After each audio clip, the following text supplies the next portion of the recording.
রাত তখন গভীর। ইসলামাবাদ থেকে করাচি, লাহোর থেকে পেশোয়ার, পাকিস্তানের আকাশ জুড়ে ছড়িয়ে পড়েছে বিজয়ের গর্জন। অন্যদিকে দিল্লির প্রতিরক্ষা সদর দফতরে চাপা আতঙ্ক। ইলেকট্রনিক স্ক্রিনে ভেসে ওঠা বার্তা, রাফাল ডাউন, রাফাল ডাউন। পরপর 5টি বার্তা, 5টি অপরাজেয় রাফাল যুদ্ধবিমান ধ্বংস। যেন আকাশে ভেসে উঠেছে এক এক করে ভারতের অহংকারের মৃত্যু ঘণ্টা। এই রাত শুধু একটি মিলিটারি স্কোরবোর্ড নয়, এই রাত বিশ্ব রাজনীতির মানচিত্রে এক নতুন দিকচিহ্ন। এমন ঘটনা শুধু যুদ্ধ জয়ের কাহিনী নয়, বরং এক মহাসামরিক শক্তির অপমান আর আরেক দুর্বল ভাবা প্রতিপক্ষের ঐতিহাসিক পুনরুত্থানের নাম। পাকিস্তান এয়ারফোর্স দাবি করেছে তারা মোট 5টি রাফাল যুদ্ধবিমান গুলি করে নামিয়েছে।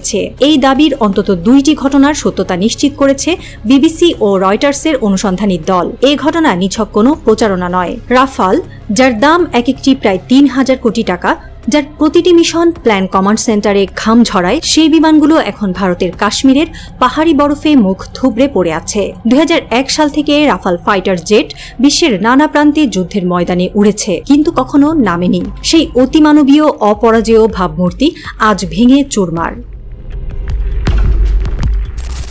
গল্পের শুরু রাতের অন্ধকারে। ভারতীয় বিমান বাহিনীর রাফালগুলো অত্যাধুনিক রাডার, মিসাইল আর স্টিলথ প্রযুক্তি নিয়ে পাকিস্তানের সীমান্তের কাছাকাছি এলাকায় প্রবেশ করেছিল। তাদের লক্ষ্য ছিল স্পষ্ট, আধিপত্য বিস্তার। কিন্তু তারা জানত না পাকিস্তান এয়ারফোর্স PAF তাদের জন্য অপেক্ষা করছে। PAF এর পাইলটরা চীনা প্রযুক্তির Z-10C এবং JF-17 থান্ডার বিমান নিয়ে কৌশল আর সাহসের এক অসাধারণ সমন্বয় ঘটিয়েছিল। রাফালের রাডার এড়িয়ে তারা লক্ষ্যবস্তুতে আঘাত হানে। একের পর এক রাফাল আকাশ থেকে ধ্বংসস্তূপ হয়ে মাটিতে আছড়ে পড়ে। এই ঘটনা শুধু একটি যুদ্ধের জয় পরাজয়ের গল্প নয়, এটি প্রযুক্তির লড়াই, কৌশলের খেলা আর জাতীয় গর্বের প্রতিফলন। রাফাল, যাকে বিশ্বের অন্যতম শক্তিশালী 4.5 জেনারেশন যুদ্ধবিমান বলা হতো, তার এমন পরাজয় বিশ্বের সামরিক বিশ্লেষকদের মুখে হাসি আর বিস্ময় এনে দিয়েছে। পাকিস্তানের বিমান বাহিনী, যারা অপেক্ষাকৃত কম বাজেটের বিমান নিয়ে এই কাণ্ড ঘটিয়েছে, তারা এখন বিশ্বের সামরিক শিক্ষা প্রতিষ্ঠানে কেস স্টাডি হিসেবে পড়ানো হবে। রয়টার্সের প্রতিবেদনে বলা হয়, PAF এর পাইলটরা অত্যাধুনিক রাডার জ্যামিং প্রযুক্তি এবং দ্রুত সিদ্ধান্ত গ্রহণের ক্ষমতা ব্যবহার করে রাফালের স্টিলথ প্রযুক্তিকে বৃদ্ধাঙ্গুলি দেখিয়েছে। এই ঘটনার প্রভাব শুধু যুদ্ধক্ষেত্রে সীমাবদ্ধ নয়, ফরাসি প্রযুক্তির বিশ্বব্যাপী ভাবমূর্তিতে এটি একটি গভীর ক্ষত। দাসো এভিয়েশন, যারা রাফালের অপরাজেয় তকমা দিয়ে বিশ্বের বিভিন্ন দেশে এটি বিক্রি করেছে, তারা এখন প্রশ্নের মুখে। ভারত, যারা 36টি রাফাল কিনতে বিপুল অর্থ ব্যয় করেছে, তাদের এখন ভাবতে হবে এই বিনিয়োগ কি আদৌ যৌক্তিক ছিল। শুধু ভারতই নয়, অন্যান্য ক্রেতা দেশগুলোও এখন দ্বিধায় পড়বে। রাফাল কি সত্যিই তাদের নিরাপত্তার নিশ্চয়তা দিতে পারবে?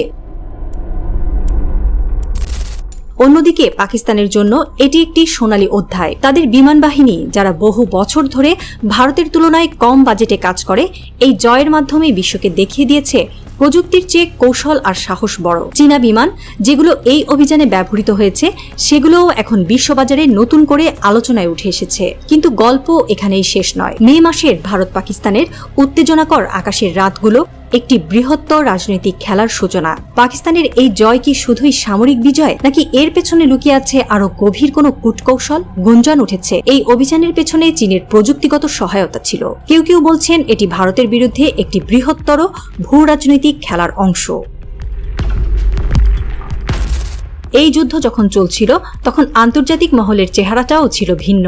একের পর এক দেশ পাকিস্তানের প্রতি সমর্থন জানিয়ে বিবৃতি দিচ্ছিল। চীন, তুরস্ক, আজারবাইজান, ইন্দোনেশিয়া, মালয়েশিয়া, একটি তালিকা যা ভারতের জন্য এক দুঃস্বপ্নের মতো। অথচ এত বছর ধরে ভারত এই দেশগুলোর সঙ্গে বাণিজ্য, কূটনীতি আর সফট পাওয়ারের চর্চা চালিয়েছিল। কিন্তু মোদী প্রশাসনের একপাক্ষিক জাতীয়তাবাদ, ধর্মীয় উগ্রতা এবং আঞ্চলিক আগ্রাসন আন্তর্জাতিক সমর্থনকে দিনে দিনে নিঃশেষ করে দিয়েছে। বিশ্লেষকরা বলছেন, এটা এককভাবে একটি প্রযুক্তিগত পরাজয় নয়, বরং এটা ভারতের প্রতিরক্ষা নীতির অনুদর্শিতা, বিশেষ নীতি ব্যর্থতা এবং কৌশলগত একঘেয়েমির ফলাফল।